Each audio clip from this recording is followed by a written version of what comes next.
Hey everyone, welcome back to the channel. So real quick, I'm gonna do something a little bit different. Earlier today I was on Instagram and I saw that Freiburger had made a post where he picked up a new swinger from Chris Birdsong. And he talked about, how much he paid for it and everything else. And I made this comment. And it got me thinking, how much does it actually cost to buy one of these, build one of these? What are your options? So I figured, let's talk about it.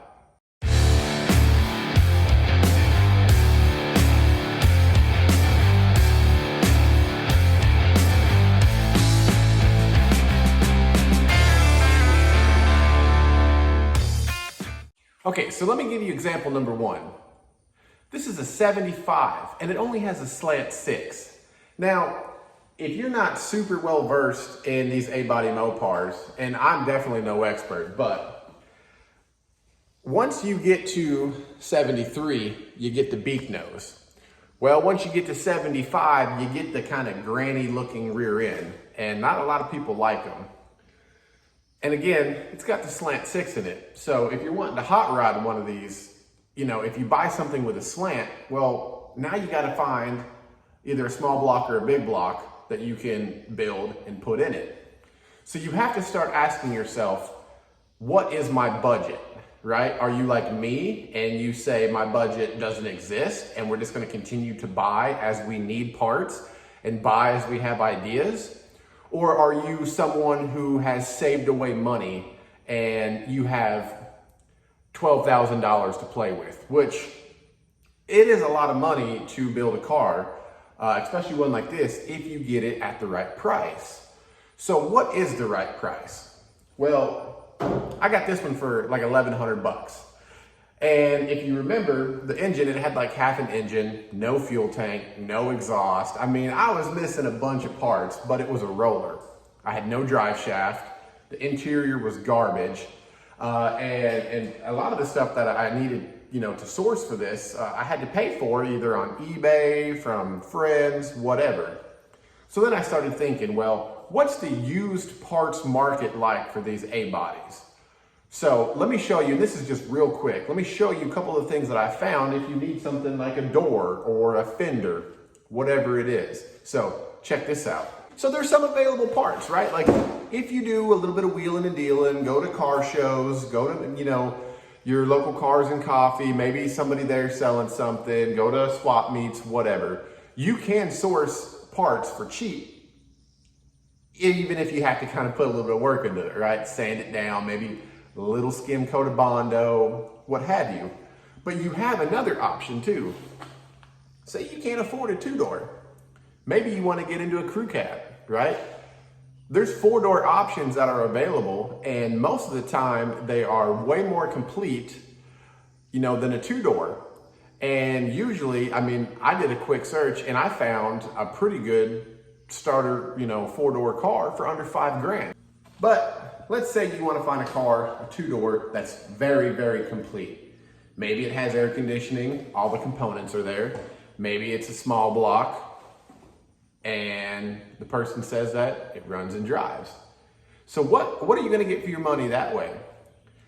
Well, depending on your area, of course, you might be disappointed with how much you're having to pay, because Freiburger was not wrong. Times have already changed quickly. I got this car for 1,100 bucks in January of 2020. It's now July of 2021, and you're not gonna get this car for 1,100 bucks. You're just not. He got a $2,000, roller, basically. It's got an engine and stuff, but, does it run, does it not run? He hasn't really gotten into any of that. I want to show you a car that I came across while, trying to look up some stuff for this video.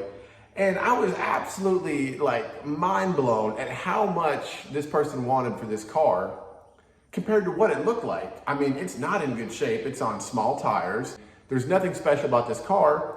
Yeah, when you look at the interior pictures here just a second, you'll see like the door cards, they're okay. Your door panels and everything, but the seats are torn, right? So like if you're wanting to do a full restoration and you want this car to be just like it left, the factory, you're gonna be into it for a lot more money, and this guy wants 10 grand for this car. If this is something that you wanna get into and you don't wanna spend a whole lot of money, that's obviously not the car for you. So what is the right car? Well, again, it's all gonna depend on how much you have to spend. Now, what's the difference between a 72, which has the nice flat front, and a 73 if they both have a 318? Say they're both stock air conditioning cars. From what I've seen, you're looking at $2,000, $3,000, even $4,000 more just for a 72. So this is everything that I had to buy. And again, this is just a hot rod, you know? This is not a SEMA car. When I get done with the outside, it'll be about a 5-foot car. But this is just a fun cruiser. I had to buy a radiator, so I went with an aluminum radiator. You know, if you buy a really good one, you're looking at $300-400. I bought 2 cheap electric fans. I got them off of Amazon. If you wanted to buy a good one with the shroud, you're looking at a couple $100, okay?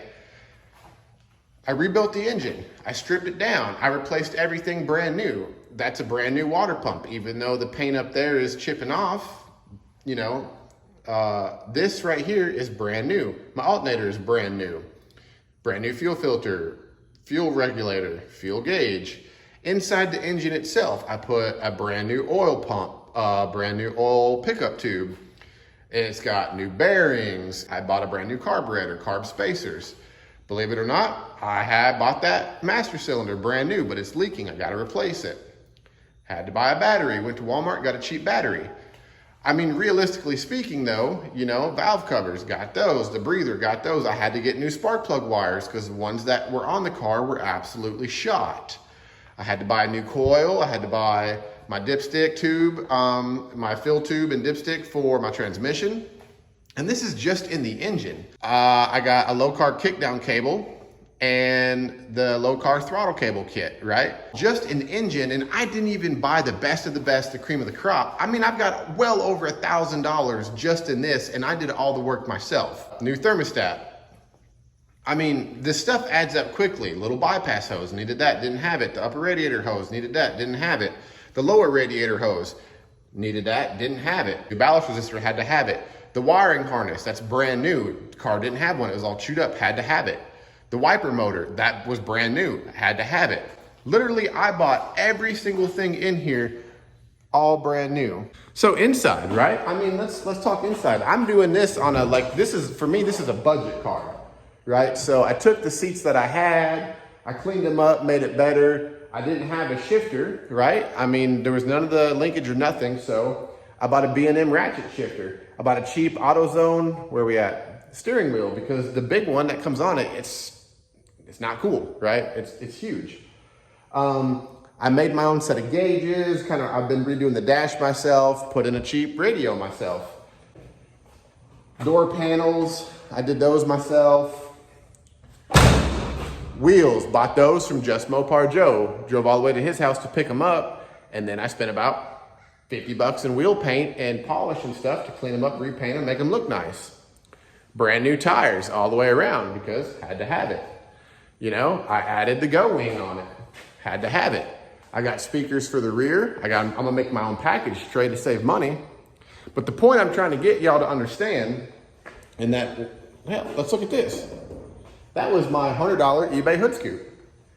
You know, the point that I'm trying to get y'all to understand is I'm not building a show car. I bought an $1,100 car. When it's all said and done, I'll probably have about $7,000 to $8,000 into the car itself. I'm sure there's other stuff I forgot that I've bought. Now, yeah, it's dusty and it's dirty. I got to clean everything up and really kind of spend a weekend, you know, making everything look nice. But when it's all said and done, my $8,000 hot rod that I'm doing myself on a budget, you know, is a nicer car than the $10,000 car I just showed you.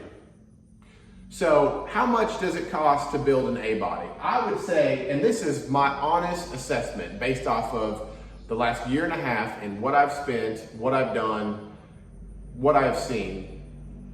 Realistically speaking, I think the best route you could possibly take is to try to get yourself into a $2,000 to $4,000 car.